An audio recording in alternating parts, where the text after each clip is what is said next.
It was Christmas on the island of Sodor. All the engines were working hard.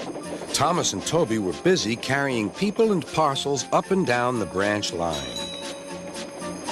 Everyone was happy. Only the coaches, Annie and Clarabelle, were complaining. "It's always the same before Christmas," they groaned. "We feel so full. We feel so full." "Oh, come on," said Thomas. "Where's your festive spirit? Christmas Day is almost here." By the side of the track was a little cottage with a familiar figure waving to them. "It's Mrs. Kindly," whistled Thomas. "Beep, beep! Happy Christmas!" Thomas always felt better for seeing her. "Christmas just wouldn't be Christmas without Mrs. Kindly," he said to himself. When work was over, Thomas went to see the other engines. All their coats had been polished. "Huh," said Gordon. "Just look at us. Your driver will have to work fast to get you as smart as us." "Never mind that," replied Thomas. "I've something important to say. Do you realize it's been a whole year since Mrs. Kindly saved us from a nasty accident? You remember when she was ill in bed and—" "Yes, of course," interrupted Edward. "You told us how she waved her red dressing gown out of her window to warn you about a landslide ahead."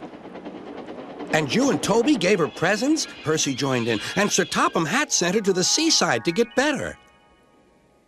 "But," said the other engines, "the rest of us never thanked her properly." "Exactly," said Thomas. "So now I think we should all give her a special Christmas party." Everyone was getting very excited, and the drivers felt sure that Sir Topham Hatt would agree, as indeed he did. The engines were all busy making plans when silence fell. Sir Topham Hatt had bad news. "The weather's changed badly. Mrs. Kindly is snowed up. Toby says he'll help to rescue her. You must help too, Thomas. There's no party unless you do." Thomas hated snow, but he said bravely, "I'll try, sir. We must rescue her. We must." "There's a good engine. You and Toby will manage splendidly." Thomas charged the snowdrifts fiercely. Sometimes he swept them aside, sometimes they stuck fast, and the men had to loosen them.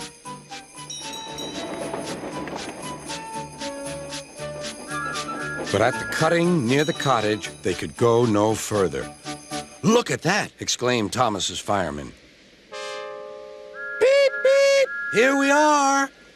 An answering wave came from an upstairs window. Then they heard a familiar sound. "That's Terence, the tractor," said Thomas. "He's come to help too." Sure enough, Terence had a snowplow and was working hard to clear a patch to the railroad line and safety.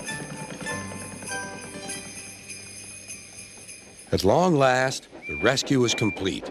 Percy took the tired workmen home.